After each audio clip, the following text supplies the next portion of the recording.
Welcome students. In the building materials, construction and planning, we have completed the 3 units and we have entering into the 4th unit, right? In the 4th unit, we will be seeing about the building components, mainly the building components, the lintels, arches, walls, staircases, different types of floors, and the lean-to roofs. What are the different types of roofs we will be seeing. So, today in this class, we will see about the lintels and the arches. Okay. So mainly now we will see, and after this the last we will see about the other components also in detail. Now we will see about the building components. Already you have seen this figure, right? In the first unit we have seen this figure.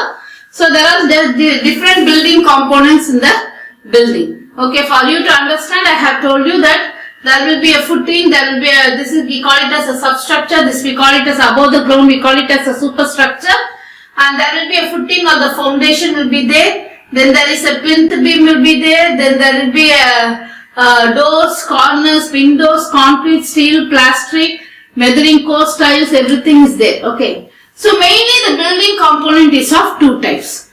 One is superstructure. Next one it is a substructures. Okay. So above the ground we call it as a superstructure. Okay. This is the ground level. This we call it as a substructure. This is superstructure. This is called as a substructure. So mainly the substructures we call the foundation, everything comes under the substructure. The superstructure, the other things, that is the whatever it is above the ground, right? This is the ground level. Above the ground we call it as a superstructure, and foundation, everything we call it as the substructures. So what is a substructure? A substructure is a lower portion of the building which is located below the ground level, which transmits the load of the superstructures to the subsoil. It includes the foundation. So you can see the foundation wall or foundation slab, foundation footing, everything that comes under this as a substructure. Okay.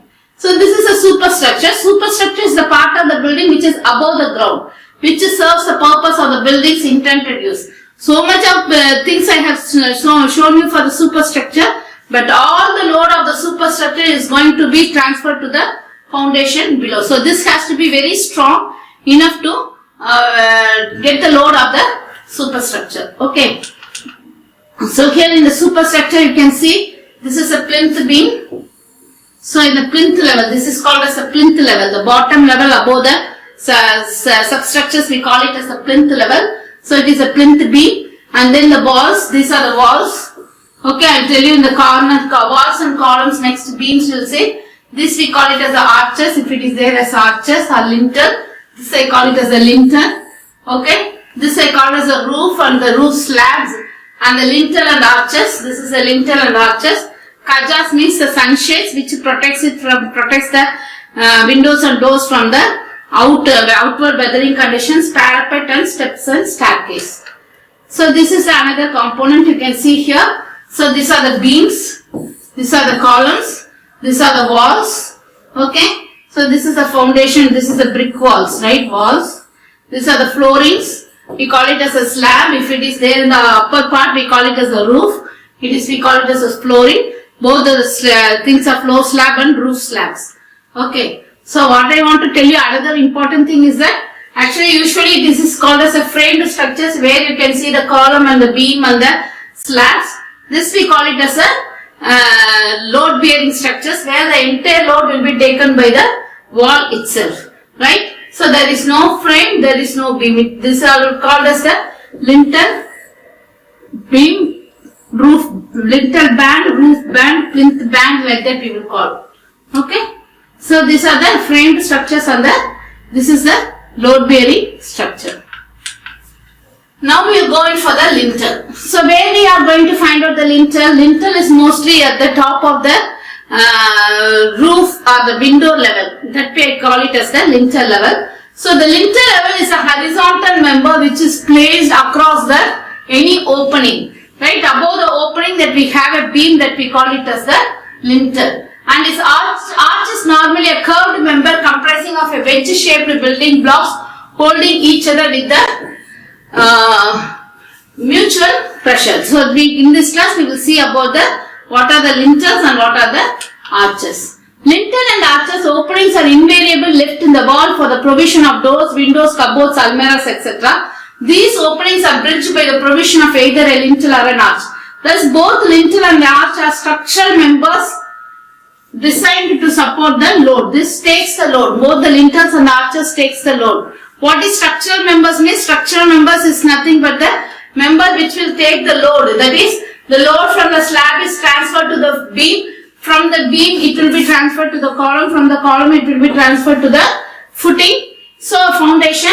So, this one we call it as a structural member. That is the beam, the column, slab, foundation, we call it as a structural member. But here in this framed structure, this wall will act as a stiffness causing member. It won't take any load. It will only keep the beam and the column, everything in position, stiffness. It will stiffen the structure. So we call it as a non-structural member. Walls, doors, windows, everything comes under the non-structural members, partition walls and other things. But when you're going for this load bearing structure, this wall acts as a structural member because there is no beam or column to take the load. The load will be taken by the roof and it will be transferred to the walls here, this wall, and from this wall the load is taken by the lintel beam and it is transferred here and it is transferred to the plinth beam to the foundation below. So now you can understand either a wall may be a structural member or non-structural member, depends. So now structural member is nothing but the member which can take the load and it can distribute to the foundation below. Understand? So actually this lintel and arches are the structural members. And lintel is a sort of beam which is placed across the opening. The width of the lintel is equal to the width of the wall and the ends of which are built into the walls. Lintels are simple and easy to construct. Lintels are classified in the following types according to the materials used for the construction. The first one we'll see is the wooden lintel, or we call it as a timber lintel.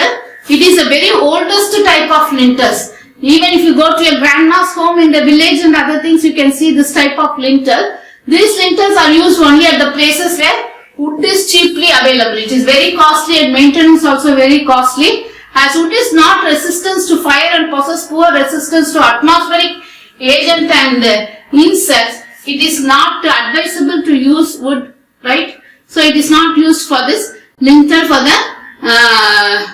the structural member. Wood used for lintel should be well seasoned, coated with coal or tar in order to avoid the effect of the insects. Because of that, it is going to be coated with coal tar. And it has to be well seasoned. Why we seasoning the wood? To remove the unwanted moisture from the wood so that the wood will gain the strength. Otherwise moisture wood will be very weak and it will fail, right? So the timber, a piece of timber can be used as a lintel or a built-up section can be formed by bolting 2 or 3 timber places to serve as a lintel. We will have 2 or 3 even bolted and nutted together to form a lintel so that the load carried by this timber will be very good. You can see here, right? So it is above the opening. It is a door opening. It is a window opening or a door opening. We have a timber, right? So here you can see here a timber. So sorry, here, right, timber. You can see here that is a flitched beams. So another one, it is a flitched lintels because the lintel itself is made up of wood. The timber, it is having very weak, right? It is very weak. So we go in for the mixing of the timber with the steel members. So getting the steel members, both the side we will have this wooden beams.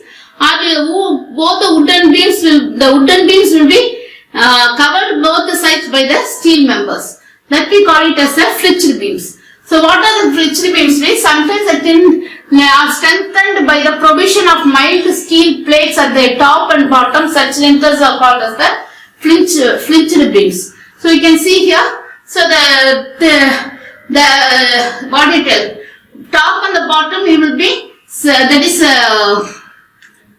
attached, bolted with the steel layer. You can see here the steel layer will be attached by the bottom and top. That we call it as a flitched beam. So the flitched wooden beams are those which contain 2 or more beams provided with steel plates between them. Okay, between 2 timber plates there will be a steel, or between 2 steel plates there will be a timber, they are bonded together with bolts and nut and acts as a single member. Can withstand more things. So this wooden, the important features of wooden lintels are, it is around 15 centimeter to 20 centimeter thick and it provides throughout the walls. Right, and it is bonded along with the next brick or other wall structures by the help of the mortars. The width of the lintel should be equal to the thickness of the opening and the depth of the lintel should be about 7 to 6 centimeters the span with a minimum value of 80 mm. Okay, so you can see here. So these are the important things of the wooden lintels are liable to be destroyed by fire and decay by the insects, right? So it is very proper care. As I have told you now, we have to go for a coal tar to prevent it, or we have to go in for a proper covering so that it can be withstand. Hence, sound and hard timber like teak should be used in the construction of wooden lintels. So properly seasoned teak wood. Teak wood is considered as a very strong wood and it can withstand very high load and high temperature, so that can be used for the lintels. Construction of wood and the coat suitable preservative should be applied, mostly coal tar or any preservatives that is similar to this oils that we will be using in order to prevent the wood from the insects. Okay, wooden lintels are comparatively weak compared to the other stone lintels, brick lintels, other lintels. These wooden lintels are weak, but securing head of frame of timber afloat. However, nowadays wooden lintels are not recommended as they are poor in strength and it is very uneconomical. Using of timber itself is a very costly affair nowadays. Okay, so you can see if you are going to get a steel cot, how much it costs? It costs around 4,000, 5,000. But if you are going for a wooden cot, the starting rate will be around 13,000, which is also very weak, right? Okay, the next thing is the second one. It is the stone lintels. So you can see here. The entire lintel is made up of a stone layer. The openings are above. The layer commonly in usage when stone is abundantly available. So this stone is also very, very costly affair. So when it is abundantly available, we go for this. Dressed stone lintels give good architectural appearance. Stone is very weak in tension and cracks develop if subjected to vibratory loads. So you can see here, there is a stone lintel above the every openings, doors or windows, they have a stone openings here, stone lintels here. Okay, so this stone lintel, it is weak in tension and crack developed if the subjected to any vibratory load. So some of other figures you can see here. This is made up of a stone lintel, only one stone. Other it is a masonry structure. Here you can see it is a stone bren. Other also made up of a stone bricks, stone masonry structures. Here it is a brick or ashley masonry, and here you can see here, right? It is a stone masonry, stone lintels. Okay. So the next one, it is a brick lintels. So these are not structurally strong and they are used only when the opening is very small and the loads are light. So mostly we go in for a lintel with the concrete structures when we go for a heavy load, and mostly with the brick structures when the openings are very small. So you can see, even you can go for segmental or you can go in for a straight brick lintels. So any shape if you want, you can go in for the different size of the brick lintels. The next one, it is a steel lintel. Either the steel is used along with the timber or it can be used separately. So these are provided when the opening is very large and the loads are very heavy. It consists of steel channels either used singly or in combination of 2 or 3 units. You can see here, there is different units of steel that are used in order to provide the strength. Okay, you can see here it is bolted properly and this is used. The openings are very large. We are going for the steel timber and the RCC timber, reinforced concrete timbers. Concrete along with the reinforcement, we can use it in the lintels. Because of the strength, rigidity, fire resistance, economy, ease of construction, everything, it can be bonded as a, one member along with the either a stone masonry or a brick masonry walls, everything. It is very much used in the nowadays in the construction. And the RCC, we call this RCC, that is reinforced concrete lintels. The reinforced concrete lintels can widely be used. These are used in for any span. Any bigger span also we can use this RCC, and it is kept equal to the width of the wall. RCC lintels are also available as a precast unit. So we can precast in the plant or some industries, and we can bring it and we can fix it here. Arches, next we will see, that's all about the lintels. So lintels are provided about any openings, and we have seen about the 4 types of lintels. One lintel is the timber, brick, steel and RCC. Now we will go for arches in details. So the arches we have used second millennium year, 2000 years ago in the Mesopotamian brick architecture, and also you can see in the armor, all the Romans, architecture, Romans buildings will have this arch, right? So almost all the bridges, everything even today withstand because of this arch action. They are one of the, we can say that Romans are one of the leading peoples. That was they apply a very unique technique, and they applied a very technique that so that the cracks is minimum, the behavior is good like that.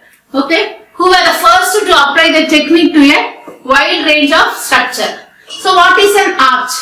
An arch is an opening to support the weight of the wall or the lobe along the other superimposed load. I repeat again, an arch is an opening to support the weight of the wall or a load above it along with other superimposed load. A structure is especially one-arm masonry forming a curved or inverted U pointed a flat upper wedges of an opening space supporting the weight of the.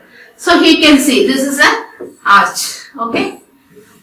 So arches are constructed when loads are heavy, the span is very high. You can see in the bridges and that we can have arches in the bottom, and also strong abutment is available, special architectural appearances right here. So here we can see about the components of the arches. So the components of the arches, we call this as a keystone. Okay, keystone. Then we call this as a partial, right? It is a segmental piece of stones. The exodus is the outside part of the arch, we call it as exodus. Inside part we call it as the introdus. We have put introdus is the inside, exodus is the outside, and impost is the in between the arch width, we call it as the impost, and we call this as the rise. Okay, so all of you know what is a rise. You have already studied in the essay 2 what is a rise. So rise is the radius that is there. This is the abutment, and that we call it as the abutment 8 is right? 7 is the span. Span means the length of the arch, we call it as the span of the arch, right? From here to here I call it as the span of the arch. So abutment, this is the end support of the arch, the general mass of masonry that supports one end of the arch. Exodus is the construction line denoting outer limit of the arch, it is the outer curve. So this line we call it as the arch line. The center of this one we call it as the arch line. Okay, this we call it as the arch line. Okay. And the impost, the masonry piece that one end of the arch sits on. Introdus is the inner layer of the arch, and the keystone is the central washer that is quite often decorated in some way. When the arch is being built, it's always built. And the next one, washers, the individual wedge-shaped masonry pieces that make up the arch. That is a segment of the person, we call it as an arch. Again I tell you, these are the keystones, we call this as a crown, exodus, introdus, washers. One part we call it as a washers, this is the radius. This we call it as the radius, I call it as the rise, right? Rise of the stone. This way I call it as the abutment. The abutment and the arch that sits, I call it as the impost, and this I call it as a span. Okay? So the classification of arches mainly based according to the shape, based on number of centers, and based on the materials and workmanship. So flat arch. So you can see here, this is the arch is very flat, so we call it as a flat arch. So in the arch has usually the angle formed by skew backs are 60 degrees, thus forming an equilateral triangle with the introdus at the base.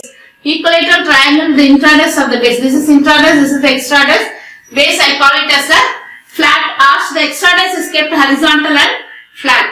Okay. So the flat arch are used for light loads and for spans up to 1.5 meters. Okay, it is very small openings. We use it for this only for the mostly it is used for the aesthetic view. Okay. So segmental arch, the center of the arch lies below the springing line or lies in the springing line. So segments, after segments I will go in for the formation of arch. Which forms a segment, I call it as a segmental arch. So the next one, it is a horseshoe arch. All of you know what is a horseshoe? Horseshoe magnets. You can see, you can study it in the physics. So this is a horseshoe arch. It is where that is the shape is of the horseshoe. We call it as a horseshoe arch. The arch has the shape of a horseshoe, which is more than a semicircle, right? So not a semicircle, more than a semicircle. Such a type of arch is provided mainly for the architectural considerations. You can see this since most of the Mughal emperors, they have used it in their what to tell palaces. You can see this. You can see in many films also. You can see in the palace. You can see this type of arch. That is horseshoe arch. Then pointed arch. That is, it is two types are there. One is Gothic arch. Then next is lancet arch. Pointed arch is nothing but the end will be pointed like this. Okay. So what is the main thing is that in the Gothic arch, it will form an equilateral triangle. Okay. So this will form an isolated triangle. Only two sides will be equal, third sides will not be equal. Here all the three sides will be almost equal. So it will cover a large distance. It will cover also a small distance. That is called as a lancet arch. This is also it is one of the Gothic arch. So the triangle formed may be equilateral, which is known as the Gothic arch, and it is if any two sides are not equal, is equal and the third side is not equal, then we call it as the lancet arch. This is lancet arch and this is the Gothic arch. Okay.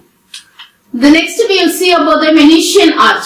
Venetian is another type of pointed arch. It is also mainly the pointed arch, which is deeper depth at ground. It has four centers, all located on the springing line. So you just note this point, four centers. The next classification will be based on the other classification we will see. So we can see here. It is also a pointed arch structure. Okay, pointed arch, we call it as a Venetian arch. So mostly this will be the Venetian arch. You can see this also in the major buildings. And the next one, it is a Florentine arch. Florentine arch means the same type of arch, but it will have some Florentine type. That is a flowery behavior. It is similar to the Venetian arch, except that the intradus is a semicircular arch. The intradus means this one is the intradus, which is a semicircular, and the outer layer will be the extradus. It can be a semicircular or not necessary. So you can see these are all things are the arches of this type. Either it can be in an opening or it can be above the windows or other things. This Florentine arch can be done. So you can see here the construction also here. So you can, from here the angle will be marked and each segmental layer will be formed to make this. So here it is a semicircular. The intradus will be a semicircular one. The next one, this is also a shows the Florentine arch, right? You can see here. These are all Florentine. This is a Buckingham Palace in England, right? See here you can see this is a building in North India. These are the things according to the shape. So according to the shape, we have seen about from 5 things, that is flat arch, segmental arch, horseshoe arch, pointed arch, Venetian arch and Florentine arch. The next thing we will see about the number of centered. So the one centered arch, it is segmental arch, flat arches, horseshoe arches and bull eye arches. So this is the bull eye arches, which is round like this. It is used for the openings in the major buildings. We call it as a bull eye arch. So these are some of the one centered arch. The two centered arch will be the arch whose intradus curve, inner curve of the arch is called as intradus, is displayed from two centers. Pointed arches, that is Gothic and lancet arches comes under this two centered arch. You can see it is several arches are there. So it is a 3 round arches may be there, segmental arches there, arches 2 flat arches, cluster arches. So many types of arches we can see. So it is for the 4-centered arches. This is 3-centered, 3-pointed arches, 2-pointed arches, single arches. All these things I have shown. Okay. So the 3-centered arches is one example. It is the elliptical arches that comes into this. Okay. So this is the elliptical arch. That is also come under this 3-centered arch, and 4-centered arch I showed you already. This Venetian arch, when we are describing about the Venetian arch, we told it is a 4-centered arch, right? It has 4-centered. One is the Venetian arch, the next one it is the Tudor arch, which is a very major example of this. And 5-centered arch, it is having 5-centered like a semi-elliptical shape. You can see these are the arches, flat arches, segmental arches, round or semicircular or the pointed arches. This is a bull-eyed arch. This is a elliptical arch. Okay. So the next one, it is based on the material and the workmanship. The stone arches are made up of stones, and as it is named gives them brick arches. The quality bricks are used in the construction of arches. The concrete arches, mostly it is made up of concrete, but it is heavier, right? And mostly the pre-stressed concrete blocks are mostly used in the concrete arches, and 1:2:4 mix. That is, one is the part of cement, right? Fine aggregate and coarse aggregate. This mix is mostly used for making arches, and the last one, it is the timber arch. So here you can see it is a stone arch, right? So here it is a stones layer that is used for the arches. Most of the bridges, small bridges, everything that we will be using the stone arches. This is one of the Roman persons who have used stone arches. This construction was done 16th century, and this is the brick arch. Even in the buildings and also in the garden pathway, everywhere we are using this bridge arch, which is very giving a aesthetic to the things. It is a cafe in the Italy, right? You can see a number of brick arches are there, right? Even everywhere it is giving a very good aesthetic view. The next one, it is a concrete arches. So these are the concrete arches. It is used for taking very heavy loads in the case of bridges. Okay, you can see here. So you can see the structure. It is full of arches based on the concrete, which with the help of this cable it will take the loads, right? So here you can see this is a concrete arch, above which there is a highway that is going on, right? It is the busiest highway. So it is the next one, it is a timber arch. I told you timber arch is a very weak type of arch, and it can, because it is subjected to fire, and also it can be subjected to the insect bites, right? So effect of insects. But it is mostly used for aesthetic view. You can see now it is very beautiful when we are going in for this timber arches. So this is maybe either in a door or it may be in a window, or some architectural views like this we are using for the timber arches. So some other types of arches I am shown here. It is a triangular arch, corbel arch, French arch, flat arch, round, that is a semicircular arch, we call it as a round arch. Roman architectures are mostly having a 3-centered arch, and horseshoe arch we have seen the first time, and bell arch, right? This is Gothic arch. Gothic are the things that is mostly used in the olden buildings, and this is a Syrian arch which is mostly used in the churches, olden churches. And Tudor arch. Tudor arch is an example of the 4-centered arch, segmental arch, and the old arch. And other types are the semicircular arch, stilted arch. We have already seen. I am giving only a summary of the things. And pointed, depressed, 4-centered, Tudor, ogee arch, segmental, and the parabolic arch.